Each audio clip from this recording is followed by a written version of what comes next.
नमस्कार. The last shift Marathi भयकथा. अनुभव. स्वतः अनुभवलेला खरा भयकथा आहे. संध्याकाळचा चहा कप संपवताच बॉसचे निमंत्रण आले आणि लागलीच कप टेबलावर ठेवून त्याच्या केबिनमध्ये गेलो. बॉसने अजून काम वाढवून दिलेलं. ऑफिसचा आजचा पहिलाच दिवस आणि पहिल्याच दिवशी जादाचे काम. आधी वाटलं माझ्यासोबत अजून काही जण असतील, पण जसं तसं समजले की आज तरी मी एकटाच जास्त वेळ थांबणार. नवीनच ऑफिसमध्ये जॉईन झालेलो. ऑफिस पाहिली याआधी कधी बघितलं किंवा ऐकलं नव्हतं, पण पेपरमध्ये जाहिरात बघून इकडे येण्याचा अचानक विचार आला. इंटरव्ह्यूलाही काही त्रास झाला नाही. ऑफिस दुमजले होते. माझं बसण्याचं ठिकाणसुद्धा एकदम वरतीच, खूप आड मार्गावर. हे ऑफिस असल्या कारणाने इकडून रात्री अपरात्री कोणीही ऑटो किंवा बस मिळेल याची अपेक्षा खूप कमी असं म्हणण्यापेक्षा नाहीच म्हणा. पण कधी जास्त उशीर झाला असता रेस्टरूम ऑफिसमध्येच उपलब्ध होती. तसं काही एकदम फारसं नव्हतं, पण ऑफिसमध्ये नवीन जॉईन झाल्या कारणाने थोडा अवधी तरी लागणारच होता. घड्याळात 9 वाजले. ऑफिस सुटायची वेळ झाली. एक एक करून सगळे स्टाफ मला निरोप देऊन आपापल्या घरी जायला निघाले. सगळे गेल्यानंतर ऑफिस पुन्हा एकदा शांततेत गुडूप झाला. माझ्या एकटेपणा घालवायला मी मग कानात इयरफोन टाकून माझ्याच धुंदीत गाणी ऐकायला लागलो. जसे जसे तास पुढे सरकत होते तसं तसं माझ्या कामाचं ओझंही हलकं व्हायला लागलेलं. आरामात गाणी ऐकून कामामध्ये व्यस्त होतो. मी नेहमी कधी कामाच्या धुंदीमध्ये असायचो तेव्हा आजूबाजूला काय होते कसलंच भान नसायचं. आणि अशातही जर कोणी मला हाक मारली तरी हाक मारणाऱ्याच पश्चाताप व्हायचा, कारण माझ्याकडून काहीच प्रतिसाद नसायचा. पण अशा तल्लीन अवस्थेत सुद्धा साधारण 12च्या सुमारास खिडकीतून हळूवार असा टक आवाज माझ्या कानात आला. कानात हेडफोन घालून सुद्धा आवाज इतका स्पष्ट होता की डोक्यापर्यंत त्याची चेतना सहजपणे गेली. पण लक्ष करण्याजोगा आवाज होता म्हणून मी इकडं लक्ष दिलं नाही. पण हे लक्ष आता संशयाच्या रूपात पुन्हा जन्माला आलं जेव्हा मागासारखाच आवाज माझ्याच मागच्या खिडकीतून पुन्हा एकदा मला ऐकू आला. यावेळी मात्र जरा सावध झालो आणि उठून खिडकीत उघडून बाहेर बघू लागलो. बाहेर सर्वत्र एक भयान शांतता पसरलेली. पुलाच्या लाईटच्या प्रकाशाने रस्ता पिवळा धम्मक भासत होता. लांबच लांबपर्यंत फक्त ओसाड रस्ता. दूर कुठेतरी एक बल्बचे लुकलुकाट लक्ष खेचून घेत होते.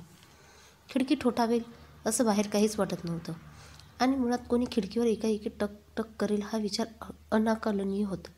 शक्यता तर दुसरी गोष्ट, कारण माझी बसायची जागा दुसऱ्या मजल्यावर होती. मनाचा भ्रम अजून काय. मी खिडकी बंद करून परत माझ्या जागेवर येऊन काम करायला लागलो.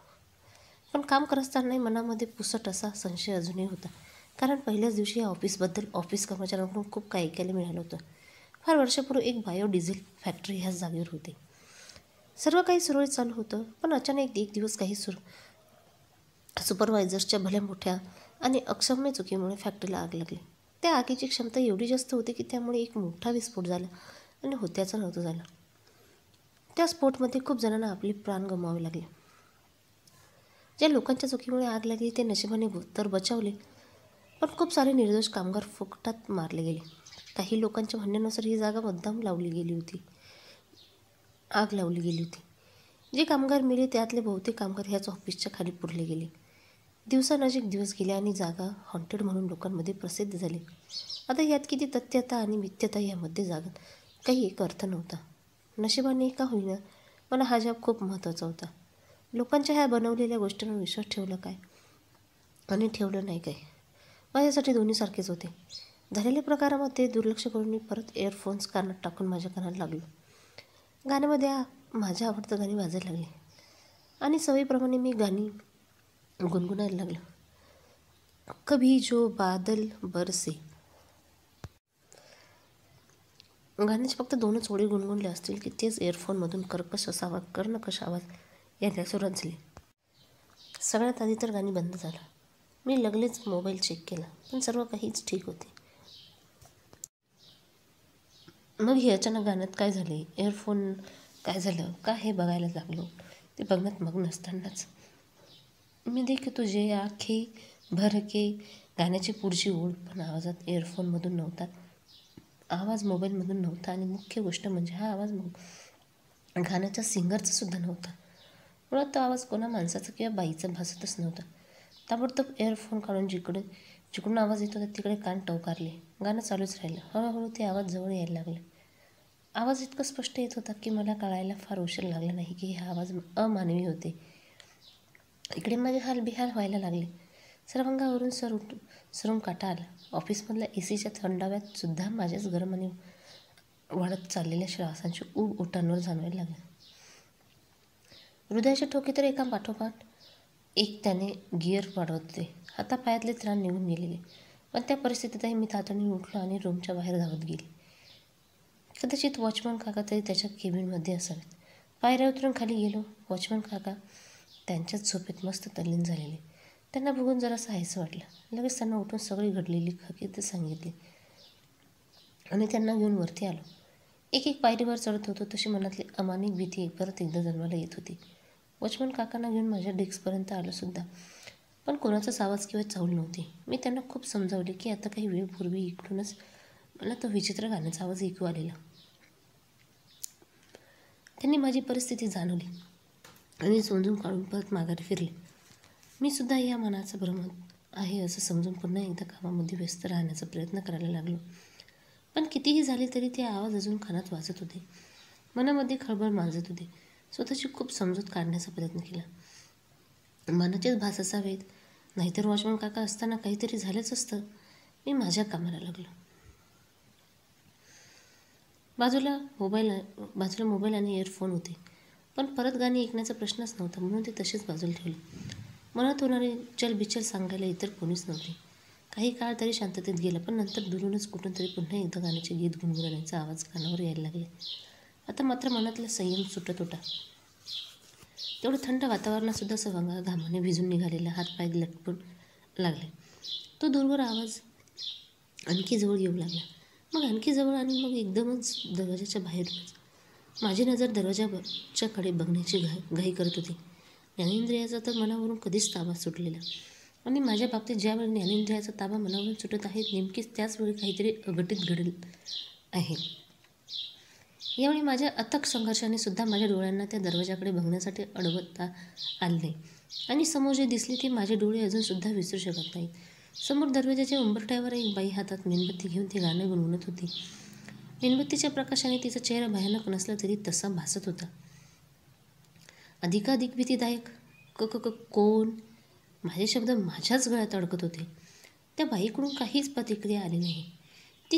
तिने मुद्दाम ऐकून न ऐकल्यासारखं केलं. तिने गाणं गुणगुण्याचा आवाज अजून वाढवला आणि चालत एक पाऊल टाकत माझ्याजवळ येऊ लागली. मी एका जागेवर स्तब्ध झालो. पाय हलेनासे झालेले. तिच्यापासून दूर व्हायचा प्रयत्न तर लांबच. मी एकाच जागी बर्फासारखं गोठून गेलो आणि एकाएकी ती बाई किंचाळत एकदम वाऱ्यासारखी माझ्यावर झेपावली. आता किंचाळण्याची वेळ माझी होती. हाताच्या मुठी आवळल्या गेल्या. डोळे घट्ट मिटत एक जोरात किंचाळी दिली, पण ती हवेतच दबून गेली. सर्वांग एका क्षणासाठी पूर्णपणे शहारून गेलं. 2 मिनिटे गेले, 3 मिनिटे गेले, पण काहीच झाले नाही. मी हळूहळू डोळे उघडले. समोर कुणीच नव्हतं. माझे स्वतःवरचेच हृदयाचे ठोके पण त्या शांततेत भय नांदत होते. केबिनमधली लाईट मात्र गेलेली. एक लाईट होती ती चालू बंद होत होती. आता इकडचं एक क्षणसुद्धा माझ्यासाठी एका वर्षासारखा नरकयातना होती. मी ताबडतोब माझे सामान गोळा करून तिकडून काढता पाय घेतला. पण कदाचित आज माझा दिवस नव्हता. क्षणाक्षणाला संकटाची भिंत डोळ्यासमोर डोंगरासारखी आडवी येत होती. चालता दरवाजापर्यंत येईस तो दरवाजा खिडखिडशी आवाज करत माझ्यासमोर बंद झाला. माझ्या सुटकेच्या शेवटच्या मार्गाने सुद्धा माझी साथ सोडली. मी एकटक फक्त दरवाजाकडेच बघत बसलो. धावत दरवाजापर्यंत गेलो. दरवाजा बाहेरून बंद झालेला. मी जीवाच्या आकांताने दार ठोठावून वॉचमन काकांना हाक मारत सुटलो. पूर्ण ऑफिसच्या भयान शांततेत माझा दार ठोठावण्याचा आवाज माझ्या रडवलेल्या हाकांच्या सुरात मिसळत होता. लांबपर्यंत ती हाक ऐकण्यासाठी देखील कोणी नव्हते. माझ्या किंचाळण्याचा आणि दार ठोठावण्याचा अवघी काही काळ गेला असेल की त्या आवाजात अजून एक आवाज नकळत मिक्स व्हायला लागलेला होता. मी तातडीने माझ्या सर्व कृती थांबवल्या आणि आवाजाचा मागोसा घ्यायला लागलो. आवाज ओळखायला मला काही सेकंदाचा वेळ पुरेसा होता, कारण तो आवाज पुन्हा तेच गाणं गुणगुणत होता. आवाजाची तीव्रता कमी होती, पण आवाजामध्ये ना धड स्त्रीत्व होते ना पुरुषत्व. दोघांचं एकत्रितपणे मिश्रण केलेलं असं ते आवाज होता. पाठीमागे बघण्याची क्षमता तर मगाशीच हरवून बसलेला. आता तर फक्त औपचारिकता बाकी होती. नकळत आलेली घामोशीधार डोक्यावरून वाहताना सुद्धा अंगातून एक शिरगिरी जास्त जात होती. एक मोठा आवंडा गिळत पाठीमागे बघण्याचे होते, नव्हते तेवढे धाडस केले. लाईटच्या लुकलुकत्या प्रकाशात एक दूरवरून माझ्याजवळ रांगत येणारी पुसटशी आकृती मला दिसली. ते स्वप्न होतं की सत्यता, की माझंच मलाच धोका देत होतं. इतकं भयानक दृश्य ते आत्तापर्यंत फक्त मूव्हीज आणि शोजमध्ये बघायचे, ते आता माझ्या डोळ्यात सक्षम आणि मी तेही इतक्या भयंकर रूपात. हे बघायच्या आधी जीव गेला असता किंवा अटॅक येऊन मेलो असतो तर. मी डोळे व्यवस्थित चोळून परत एकदा त्या आकृतीकडे पाहायला लागलो. आणि हे काय? माझ्या डोळे चोळण्याला फक्त 2 ते 3 सेकंद झाले असतील. त्या आकृतीने ह्या वेळेमध्ये तिच्यातलं आणि माझ्यातलं अर्ध्यापेक्षा जास्त अंतर पारसुद्धा केलेलं. हे कसं शक्य आहे? पण आता मात्र ती आकृती स्पष्ट दिसायला लागली. तिचा चेहरा तिच्या केसांमुळे पूर्ण झाकला गेला. तिची रांगणे म्हणजे एखादी जखमी पशुसारखे अमानवी होते. पायाची पावले ही हाताच्या पावलांच्या पण पुढे पडत होती आणि कर्णकश आवाजात गाणी गुणगुणत एक एक पाऊल टाकत होती. ती माझ्याकडे सरसकटत होती. जेव्हा तिचे पाऊल पडायचे तेव्हा मध्ये मध्ये केसांचे बोट बाजूला सरकून तिचे बिना बुबुळाचे पांढरे फटके डोळे माझ्या काळजाला चीर देत होते. एकतर लाईटचे सतत चालू बंद होणे आणि त्यात ती अमानवी आकृती माझा जीव घेण्यासाठी पुढे सरकत होती. यापेक्षा भयावह कोणतं दृश्य असेल ते फक्त टी व्हीमध्येच. माझे सर्वांग घामाने निथळत होते. हृदयाची धडधड तर एव्हाना हाय डिसिबलमध्ये होती. हातपाय जागीच गार झालेले. किंचाळून तर ऐकणारा कोणी नव्हताच. आवाज देऊन तर कोणी मदतीला येणार नव्हता. तो क्षण होता त्या ज्यावेळी अक्षरशः रडू कोसळलं. समोरून येणार त्या आकृतीचे वेग काही केल्या कमी होत नव्हते. वाचण्याचे सर्व पर्याय पण निरर्थक वाटत होते. हनुमान चालीसा पाठ नसली तरी 33 कोटी देवांची नाव एका क्षणात तोंडात आली. ते भूत मात्र अजून जवळ येऊ लागलं. माझ्यापेक्षा 4-5 फुटांवर आणि मध्येच एका ठिकाणी लुकलुकणाऱ्या लाईटच्या प्रकाशात अजून एक प्रकाशात मिक्स झाला. तिची आकृती आता त्या उजेडात आलेली. अचानक हा उजेड कुठून आला? तिच्यात आणि माझ्यात काही फुटांचंच अंतर होतं. आणि तितक्यातच मला तिच्या बाजूला असलेली खिडकी दिसली. त्या खिडकीतूनच तो प्रकाश येऊन तिच्यावर पडत होता. गुडघ्याला काठीचा आधार. ती उघडी खिडकी बघून किती आनंद वाटत होता. जणू देवाने हा शेवटचा पर्याय माझ्यासाठी ठेवलेला. काही करून मला तिथपर्यंत पोचायलाच हवं. मी ना आव बघितलं ना ताव आणि जोरात धाव ठोकली ती थेट खिडकीपाशी. पण रस्त्यात ते भूत. मला अडवण्यासाठी तिने पुरेपूर प्रयत्न केला, पण तिला चुकवत झटके देत कसं बसं खिडकीपाशी पोहोचलं. खिडकीतून खाली पाहिले. साधारण 10 मिनिटाचे अंतर होते खाली उडी मारण्यात. मी आधीच एक्रोफोबियाचा शिकार होतो आणि त्यात हे समोर आव्हान. पण ह्यावेळी मात्र मनाला ज्ञानेंद्रियाची पुरेपूर साथ दिली. पाठीमागच्या संकटांपेक्षा ती उडी मारून जीव वाचवणं बेहत्तर वाटत होतं. एकदा पाठीमागे बघून डोळे घट्ट मिटून घेतले आणि खाली उडी मारली. माझ्या उडी मारण्याच्या आवाजामध्ये त्या भूताची किंचाळीसुद्धा ऐकू आली. खाली पडून उठायला थोडा वेळ लागला. जागोजागी खरचटलं, रक्त आलेलं. पायावर पडले म्हणून पायाला अत्यंत तीक्ष्ण वेदना जाणवत होती. पण आनंद ह्या गोष्टीचा होता की हातचं नखावर निभावलेला. घड्याळात बघितलं तर रात्रीचे 2 वाजलेले. मी लंगडत हायवेच्या कडेला गेलो. कोणी लिफ्ट देते का बघायला.